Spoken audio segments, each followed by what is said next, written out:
तो स्वागत है आप सभी को ज्ञापन फॉर एवरीथिंग के इस नए लेटेस्ट और धमाकेदार वीडियो में। ये वीडियो काफी इंपॉर्टेंट और पावरफुल साबित होने वाला है। क्यों?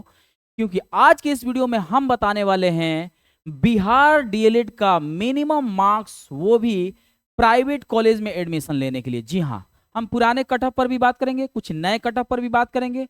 पूरा अनुमानित कट ऑफ है, ये पूरे कंफर्म नहीं समझिएगा, अनुमानित कट ऑफ का है कि बहुत लोग जो है ना मुंह उठा के चले आ जा रहे हैं और बता दे रहे हैं कि ये कट ऑफ रहेगा, आप ये समझ लीजिए वो समझ लीजिए, और कंफर्म बता रहे हैं, जबकि मैं कंफर्म नहीं, अनुमानित कट ऑफ बता रहा हूं, जिससे आपको काफी जो है ना दिल को संतुष्टि और दिल को करार आएगा, है ना। तो चलिए सेशन की शुरुआत करते हैं। सबसे पहले आप सभी को in the prime good morning to all of you, और मेरे तरफ से सलाम और प्रणाम है।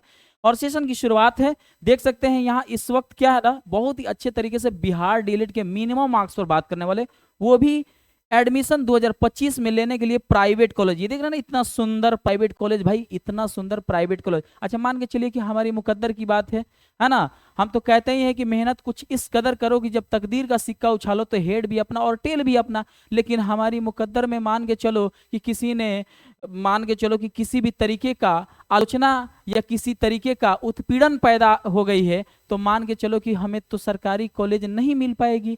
काहे कि ऐसा ही हमारा आयोग हमारे साथ धोखा कर दिया है। था 120 नंबर का एग्जाम, 20 नंबर तो घपला कर दिया कि नहीं कर दिया।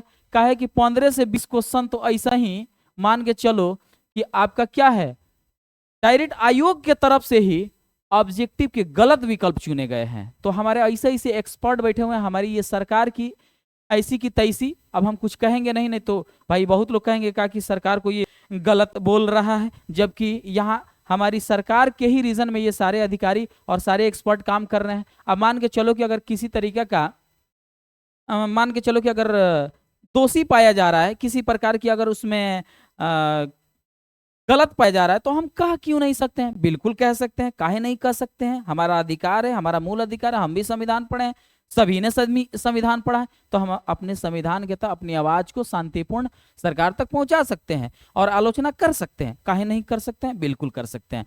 तो कुल मिला के 120 नंबर का एग्जाम हुआ, और 120 नंबर में तो 20 नंबर तो आयोग खा गया।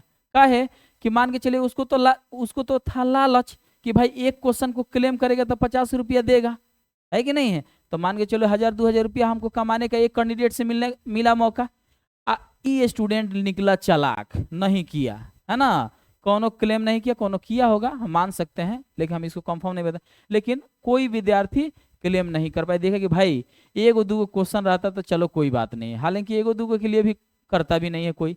लेकिन यहाँ तो 15 से 20 को डायरेक्ट साजिश नजर आ रहा था, तो कोनो ऑब्जेक्शन नहीं किया, जिसका वजह था कि अब ये घट करके 100 नंबर मार्क्स पर लड़ाई चल रहा है। लेकिन फिर भी मान के चलो कि ये मुकद्दर की बात है कि हम तो अपनी पूरा जो है ना दिलो जान से अपना इफोर्ट लगाएं, दिलो जान से अपनी जो है ना जो भी तैयारी करना था वो तैयारी करके वहां तक पहुंचने की कोशिश की, अपने लक्ष्य को पाने की हर मोमेंट से हम लोगों ने गुजरने की कोशिश किया। लेकिन अंततः परिणाम स्वरूप ये पता चला कि हमारे आयोग ही हमारे साथ धोखा कर दिया।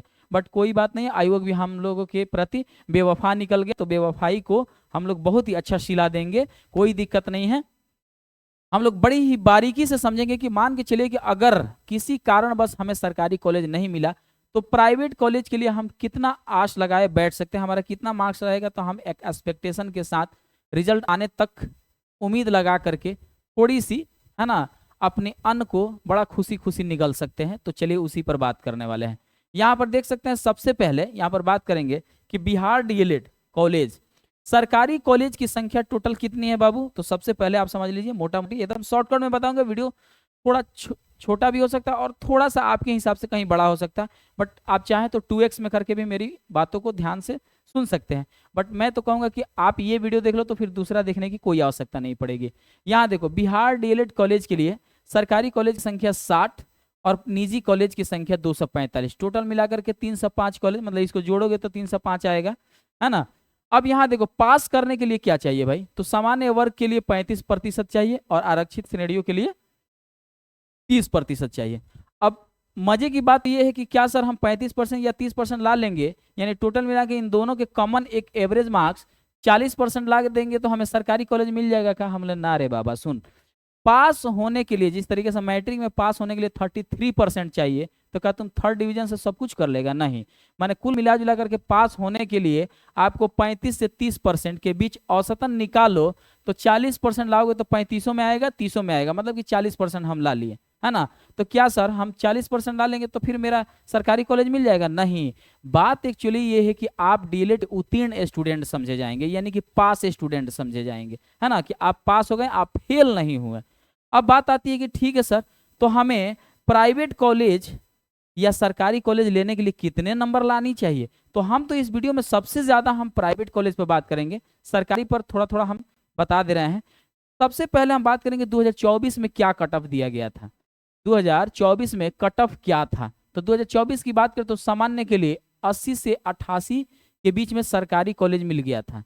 ईडब्ल्यूएस के लिए 70 से 75 और एसी एसटी के लिए 63 से 65 के बीच में सरकारी कॉलेज मिल गया था। उस समय धांधली उतनी नहीं हुई थी, बड़ा ही नॉर्मली इसमें सरकारी कॉलेज मिल गया था। और धांधली हुई नहीं हुई वो बात की बात है, लेकिन क्वेश्चन भी थोड़ा टफ था और उस समय तैयारी कराने वाले की संख्या मैंने मान के चलिए कि बहुत कम। और पिछले साल हम लोगों ने ब्लैक, यूँ समझ लीजिए तो ब्लैक बोर्ड ही कहा जाएगा, मतलब व्हाइट बोर्ड पर ही हम लोग मार्कर से लिख करके पढ़ाते थे। और उस समय भी हम लोगों ने जो रिजल्ट दिया था कि उस वही रिजल्ट देने का देन था कि आप सभी विद्यार्थी डीएलएड के यहाँ पर ज्ञापन एकेडमी पर आशा और विश्वास के साथ जुड़े और अंततः आप लोग बहुत अच्छा रिजल्ट करके आए हैं, बहुत अच्छा स्कोर करके आए हैं। लेकिन आयोग ने जो आपके साथ धोखाधड़ी किया है, इस धोखाधड़ी में आप कौन जाएगा आवाज उठाने के लिए, है ना। अभी तो चुनावी माहौल चल रहा है, आपकी बात को कौन सुनेगा? कोई नहीं सुनेगा। तो चुपचाप कुछ नहीं भाई, मुकद्दर की बात है, मिला तो ठीक है, नहीं तो भाई प्राइवेट करो, और वो भी नहीं तो भाई नेक्स्ट के लिए हम तैयारी करेंगे। दूसरा क्या भाई, देखो मिस्टेक आयोग करता है, पिसाता कौन है भाई? विद्यार्थी, है ना। मिस्टेक आयोग करेगा भाई, बाहर एग्जिट कौन होगा? विद्यार्थी। यानी सारा तो मुसीबत विद्यार्थी को झेलना है ना। तो आप देख लीजिए, हम ये कहना चाहेंगे ना कि 2024 में जो कट ऑफ गए थे, है ना, उस समय चाहे किसी के लिए एग्जाम टफ लगा हो या फिर मान के चलिए तैयारी करने वाले और कराने वाले की भी उतनी मतलब संख्या नहीं थी और उतनी तादाद में बच्चे भी नहीं थे, तो इसलिए बहुत ही कम कट ऑफ गए थे। हालांकि ठीक ठाक, फिर भी उस समय के लिए बहुत टफ था ये 80 से 88। और उस समय हम लोगों ने बहुत ही अच्छा स्कोर दिया था। सच कहूं तो ज्ञापन एकेडमी पर आशा और विश्वास के साथ पढ़ने और जुटने वाले बच्चों की भीड़ भी थी, और आप लोग भी उससे भी कई गुना ज्यादा भीड़ की संख्या में आप लोगों ने ज्ञापन एकेडमी को इतना प्यार दिया और सपोर्ट दिया, और कहीं ना कहीं से आप लोगों ने ज्ञापन एकेडमी के नाम को ऊंचा किया। तो भाई हम इस चीज के लिए तो कभी भी शुक्रगुजार हैं और रहेंगे, है ना। मैं ये कहना चाहता हूं ना कि जिस तरीके से ज्ञापन एकेडमी पढ़ाया लिखाया समझाया और आप लोगों को, है ना, एग्जाम हॉल तक पहुंचाया और अच्छे से लिख करके वापस आने की जो प्रेरणा दिया, जो ज्ञान दिया, उस ज्ञान के शुक्रगुजार आप भी हैं और हम लोग भी इस चीज के लिए शुक्रगुजार हैं जो आप लोग ज्ञापन एकेडमी का चर्चा चारों ओर किए हैं, है ना। तो ये चीजें तो खैर बराबरी की बात हो गई। अब बात आती है कि ठीक है सर, 2024 में जो कट ऑफ गए थे वो मान के चलिए कि जैसे आप लोगों के पास तो स्मार्ट बोर्ड नहीं था, लेकिन आप लोगों ने किस तरीके से पढ़ाया था? तो व्हाइट बोर्ड था, मार्कर था, हम लोग पढ़ाते थे, लिखते थे, मिटाते थे, बड़ा मुश्किल होता था। इस बार तो एकदम बिल्कुल डिजिटल हम लोग के पास स्मार्ट बोर्ड आ गया, बहुत अच्छे तरीके से पढ़ा देंगे और आगे भी बहुत जबरदस्त तरीके से अब हम लोग पढ़ाने वाले हैं। तो समझिए, तो अनुभव 2-4 तह में चला गया, है ना। अब यहाँ पर देख सकते हैं सामान्य के लिए 80 से 88 था, ईडब्ल्यूएस के लिए 70 से 75 और सीएसटी के लिए क्या था? 63 से 65। और इससे ठीक अब ये था क्या चीज? सरकारी के लिए। ये क्या था? सरकारी के लिए। लेकिन ये बात ध्यान में रखिएगा कि प्राइवेट की बात करें तो प्राइवेट क्या था? तो यहाँ देखिएगा, यहाँ पर 70 प्लस वाले को मिल गया था और यहाँ ईडब्ल्यूएस वाले को 60 प्लस मिल गया था, सुन लीजिएगा। और यहाँ पर एकदम 10-10 घटा दीजिए, है ना, यहाँ पर 53 यानी 50 प्लस पर ही मिल गया था। क्या चीज? Private college. तो ये था 2024 का कट ऑफ। लेकिन अब बात करते हैं कि ठीक है सर, 2025 के लिए अनुमानित कट ऑफ बताइए। तो मैं 2025 के लिए बता रहा हूं कि 2025 में जो कॉलेज के लिए अनुमानित कट ऑफ माने जा रहे हैं, हालांकि आयोग ने तो 120 प्रश्नों में 20 का घपला कर लिया, है ना, उनके एक्सपर्ट ने गलत आंसर लगा करके, फिर भी इसमें बहुत सारे विद्यार्थी कुछ आएंगे, है ना। तो मान के चलो कि अगर 100 नंबर है तो 100 नंबर में मान के चलो कि 20 नंबर में अगर आयोग गलत माना है तो वो किसी का सही हो भी सकता है ना। और जो मान के चलिए कि जो 20 में सही लगाया होगा उसका तो गलत हो गया आयोग के हिसाब से, है ना। तो कुल मिला जुला करके अगर इसमें मुकद्दर का अगर सिक्का उछाला जाए तो 100 नंबर में ही पूरा का पूरा रूल एंड डिवाइड्स लगेगा। अब यहाँ पर क्या होगा कि सामान्य के लिए निकल करके आ जाएगा 87 से 91, यानी कि यूं समझ लीजिए तो अगर जनरल की बात कर लिया जाए तो 87 से 91, और ओबीसी की बात कर लिया जाए तो 79 से 86। अनुमानित कटअप, ये मत समझिएगा कि आवाज सर मुंह उठाकर आ गए हैं ये बताने के लिए कंफर्म कि हाँ यही रहेगा, नहीं भाई मेरे सुन लो, मैं साफ सुथरा बात बता दे रहा हूँ, ये एक अनुमान लगाया जाए। आप लोग बहुत ज्यादा कमेंट कर रहे थे कि सर इस पर एक वीडियो लाइए बनाइए, है ना, तो इसलिए मैं लेकर के आया हूँ। SC ST के लिए 74 से 81, ये घट बढ़ भी सकता है। विकलांग के लिए 71। अब बात आती है कि सर आप तो सरकारी कॉलेज के बता लिए, प्राइवेट की बात बताइए। हाँ प्राइवेट की बात करेंगे ना इस वीडियो में, प्राइवेट का भाई, प्राइवेट कॉलेज वालों के लिए एक बहुत ही जबरदस्त अनुमानित कटअप है, यूं समझ लीजिए तो सामान्य के लिए 76+। अब आप कहेंगे सर ओ माय गॉड मेरा तो, सर एक बात बताएं, आप जितना भी कटअप बता रहे हैं ये गलत है। आप क्या, आपके उस्ताद भी आएंगे ना, हो सकता है कि अनाप शनाप में ये भी शब्द निकाल देंगे, आपके उस्तादों आएंगे ना जो आपको पढ़ाए हैं, वो भी कटअप के बारे में अनुमानित, माने कंफर्म छोड़िए, अनुमानित कटअप भी नहीं लगा सकते। आप कौन होते हैं सर अनुमानित कटअप? अरे भाई मेरे अनुमानित का मतलब समझते हो, अनुमान लगाना, माने हो भी सकता है नहीं भी हो सकता है, तो मैं यही तो बतिया बता रहा हूँ। अब ये तुम क्यों सोच रहे हो का कि मैंने हमारे उस्ताद भी आएंगे तो हाँ ये जो है कि अनुमानित कट, अरे अनुमानित तुम भी कटअप लगा सकते हो। अब हम 76 बता रहे हैं तो क्या मतलब समझ रहे हो कि 76 से 75 होगा तो तुम हो गए कंफर्म कि चलो भाई अब मेरा नहीं होगा, प्राइवेट कॉलेज नहीं मिलेगा, चलो उठाते हैं भाई पासपोर्ट बनाते हैं, वीजा लगवाते हैं, बाहर जाते हैं, कमाते हैं, क्योंकि ये बात सर ने बता दी। अरे भाई अनुमानित का भी इज्जत करो, अनुमानित वर्ड का इज्जत करो, है ना। आप पीके फिल्म देखो, अच्छा में और अच्छा में बहुत का फर्क होता है। अच्छा ही लिखाता है लेकिन प्रोनाउंसिएशन का खिंचाव जो होता है ना, एक होता है अच्छा, तो यानी कि ये हो गया कि किसी बात को आश्चर्य के रूप में लेना, अच्छा, एक होता है अच्छा यानी कि आपने उस बात को समझ गया। तो यही अच्छा वर्ड को दो जगह पर दो तरीकों से इस्तेमाल किया। हमारे कहने का मतलब कि अनुमानित जो वर्ड होता है ना वो अनुमान लगाने से होता है। तो अनुमानित कटअप ये है कि सामान्य के लिए 76+, यानी कि अगर आप 70+ भी है ना तो कोई बात नहीं है, आपको हम आश्वस्त कर देना चाहते हैं, आपको पूरी तरीके से एकदम रिलैक्स कर देना चाहते हैं कि अगर आपका 70 भी है ना तो कोई टेंशन लेने की जरूरत नहीं है। मतलब 70+ वाले सभी वर्ग के, चाहे वो किसी भी कैटेगरी को, सामान्य हो, ओबीसी, ईबीसी, SC ST, विकलांग कोई भी हो, 70+ वाले सेफ हैं। लेकिन आप कहेंगे कि सर थोड़ा सा कैटेगरी के हिसाब से बताएंगे तो मजा आएगा, तो हम बताएंगे सुनो, ओबीसी वाले अगर 70 हैं तो भी ठीक है लेकिन 72 अनुमानित किया गया है।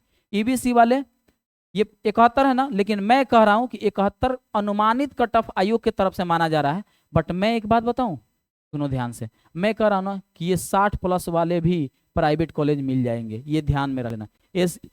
SC ST में मान के चलो कि ये 65 चला जाएगा, ये मान सकते हैं 65+, लेकिन कभी कभी ये भी हो सकता है कि 60 भी प्लस हो जाए। जानते हो बात क्या है, SC ST में संख्या ज्यादा हो जाती है और सीट कम पड़ जाते हैं आरक्षित वर्ग के लिए, इसलिए यहाँ पर थोड़ा सा भीड़ ज्यादा लग जाता है ना, इसलिए यहाँ पर कटअप तनी हाई चला जाता है।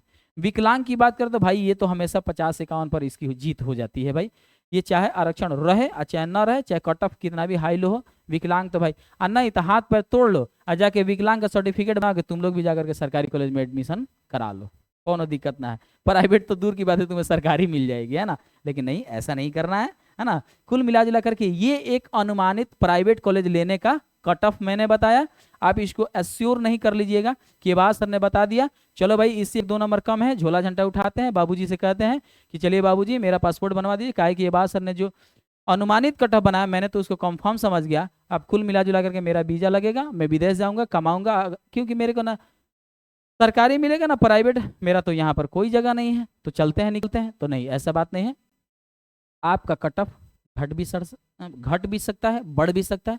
कुल मिला जुला करके आपको मैं संतुष्ट करने के लिए मैंने एक अनुमानित कट ऑफ बताया।